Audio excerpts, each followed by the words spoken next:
This is your Monday Mojo, your source for energetic alignment with the mojo that is your power, your freedom, and your most delicious life. So go ahead, grab your morning beverage of choice, and let's do it. So let's get started with our check-in. How are you doing this morning? What's going on for you? Can you feel your body? Can you wiggle your toes and feel your feet? Feel them on the ground. Feel them on whatever it is that they're resting upon. Feel the very top of your head. Feel your shoulders. How does your body feel today? And as you start getting present to the sensations within your body, are there any feelings in there? What is arising in this moment? Allow yourself to get curious. Sometimes when I'm connecting, it helps me to close my eyes. And take a deep breath in and release slowly through your mouth. There you go. And what is there to do when you notice what's going on within yourself? What there is to do is to respond with care, with gentleness. And so you can say something to yourself like, I see you, I hear you, you matter to me, and today I am going to do my best to care for you and attend to you. That simple acknowledgement, that response with care, treating ourselves well, treating ourselves the way that we would want to treat somebody that we cared deeply about, that we love. All right, so for today's topic, I wanted to bring up what I believe to be the essential element for any personal development, personal growth type work. And it has to do with consciousness, with our awareness. Now, I find it fascinating that science can now measure our consciousness, like what we're aware of. They can measure our level of awareness in relationship to all the thoughts that are happening in our brain. So at any given moment in time, there's part of that brain activity that's happening on a conscious level, and then there's stuff that's happening below the surface, like behind the scenes. There's a lot of stuff going on there. And it's important to recognize that it's not the way it feels. I think oftentimes the way it feels, the way it occurs to us living life on a day-to-day basis is that I know my thoughts. I know what's going on inside my head. I know. And for the most part, we actually don't. For the most part, we are not aware of all of the activity that's happening behind the scenes. And just to show you like how drastic it is, do you want to guess some percentages of all of the brain activity that's happening in your head? What percentage of those thoughts are you aware of, and what percentage are you unaware of? Any guesses? It's pretty dramatic. Guess again. All right, I'll tell you. 90 to 95% of all of the thoughts, of all of the brain activity happening in our head is happening at an unconscious level. 90 to 95%. Like, that's just ridiculous, isn't it? Meaning we're only conscious of 5 to 10% of our thoughts, of the brain activity that's happening within us. So we're wanting to notice what's that process of the brain bringing something that it's automatically processing from the unconscious realm to the conscious realm. And the way that it's going to do that is going to be via one or both paths that are available. And well, before we get into those paths, like why does the brain run at an unconscious level and then send something to the conscious level? Part of the answer is energy consumption. To be aware, to have conscious thought requires a lot of energy. And so therefore, your body is attempting to optimize the system, to optimize for energy conservation. And so the way it does that is it tries to make things automatic as much as possible. It tries to do things below the surface. So when your brain notices something in your environment, because your brain's constantly through your eyes, your ears, your senses, like your skin, it's detecting what's around you. And the brain is constantly aware of that, and it's noticing what's around me, what's going on. Consciously, we're not aware of that. But when your brain picks up on something that might be concerning, like it might impact our needs or our safety, for example, it will then say, I need some help with this. I need to send this up to the conscious part of the brain. Now, the conscious part of the brain lies right behind the forehead, the prefrontal cortex. This part of the brain is in charge of analytical thinking, problem solving, creativity, and so forth. And so it has a higher power to it. And so that's why when something is concerning to the unconscious part of the brain, it says, oh, we need to send this up for further processing. We need to make this conscious, so that then consciously we can look at something and evaluate it and determine if it's a threat to us or not. So for example, walking in the forest, your brain thinks out of the corner of your eye, picks up on a shape on the ground, a little curvy, slithery shape, and your brain goes, eek, is that a snake? Am I in danger? And so it just brings it to consciousness. We look more closely and we can see, oh, it's just a stick. And so this is one of the examples, right? So, okay, let's go back to the two paths. How does your brain send something from the unconscious realm to the conscious realm? Well, it does it via your feelings, which is your central nervous system. It will literally send an electrical signal down through your spine and into the body. And this is what feelings are. So it's going to send this sensation into the body in order to alert us to something. And the other way it's going to do it is through what I like to call occurring thoughts.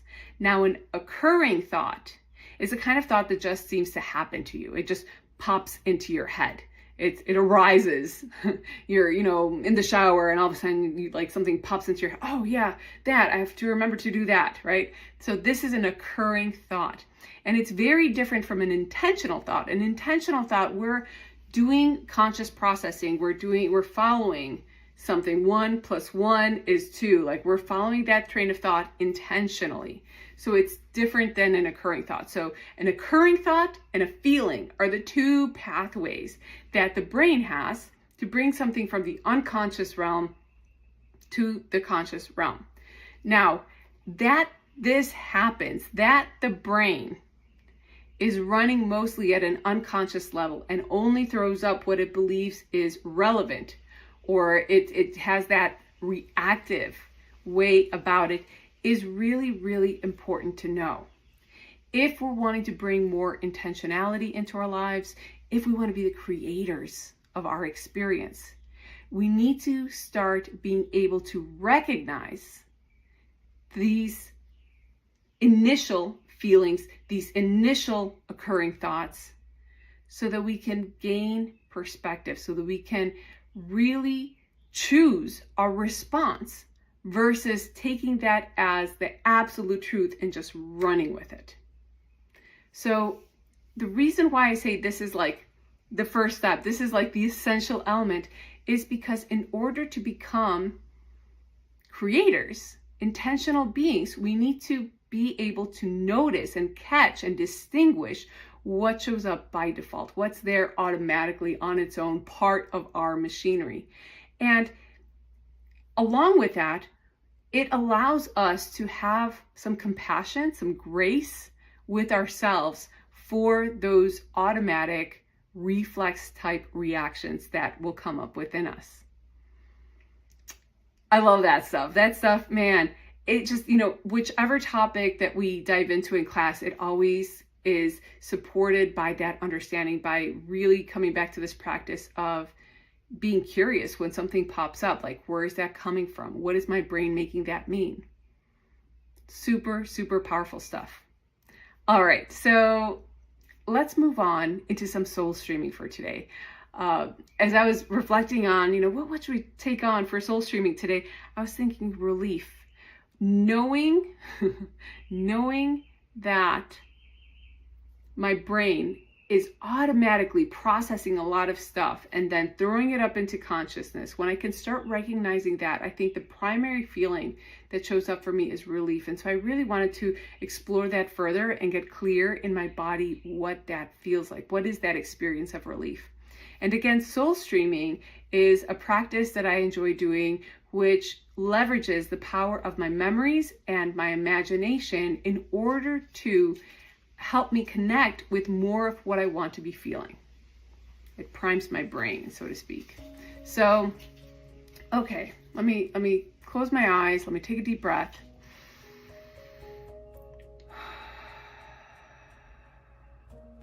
And I'm going to start simply by asking myself, where have I experienced relief before?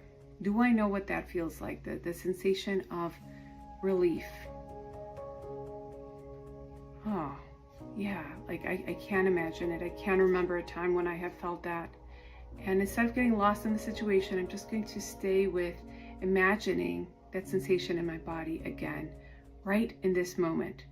And the very, very first thing that happens in that is just like a release of tension in my neck and my shoulders. Yeah, there's like that like breath out that I associate with relief. Oh, and doing that helps even more. It helps like really like bring it in, and it's almost like this wave then that like tension and release, and there's this wash over my body. And now I'm reaching for just like a little more relief and a little more relief and a little like more of that experience, and continuing being curious what that feels like in my body. And then I can ask myself also, like, what else does that feel like? How do I know I'm feeling relief? I know I'm feeling relief because I feel a sense of like softness, a gentleness, a quieting within me. It's like I get to rest. I get to be gentle. I get to have grace with me. I get to have compassion for me. I don't have to push so hard. Oh, and that one I felt like in my abdomen, like in my stomach. And kind of like what's on the back of that, like I notice like that idea of not having to push so hard. There's also like, like some grief that comes up. I think it's just like releasing some of that tension of pushing myself sometimes, of just that go, attempting to do more, to be more. And then in relief, recognizing I can relax. It's okay. It's okay to not be going. It's okay not to keep pushing. I can allow myself a moment to be.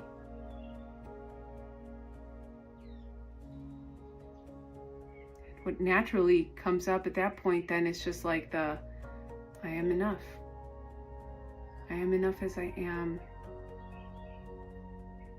It's okay to simply be and breathe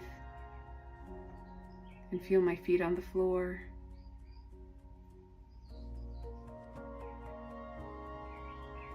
I'm experiencing a sensation of warmth within me, spreading across my skin.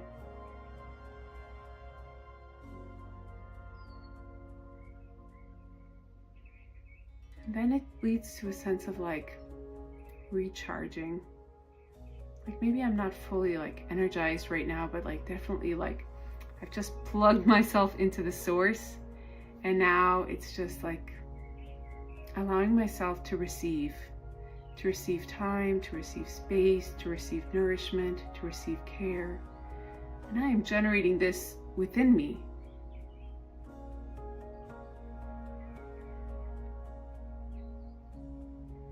There's a cycle and a flow to it. There's movement. Man, the movement's coming just so easily. It's just gliding, flowing. And this is really highlighting the importance of connecting with relief for me right now, of knowing it's available to me, and that sometimes it can allow things to move more easily than trying to push and force things forward. Coming back, centered, grounded, relaxed, taking a deep breath in, letting it out slowly through the mouth.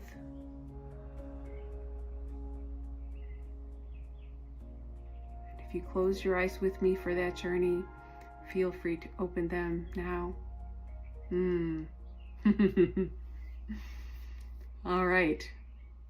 I hope you enjoyed that. If you enjoyed this session with me today, I hope you'll consider joining me for our weekly class.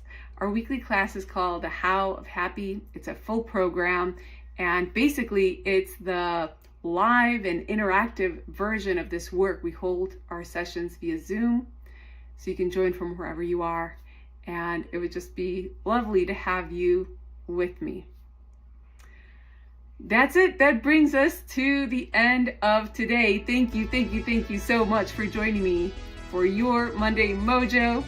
And now, as you go back out to the rest of the wilderness that is your week, I really hope that you connect to the source of your feelings, the preciousness of your presence, and your role as creator of your life experience. I love you, have fun, and I'll see you next week.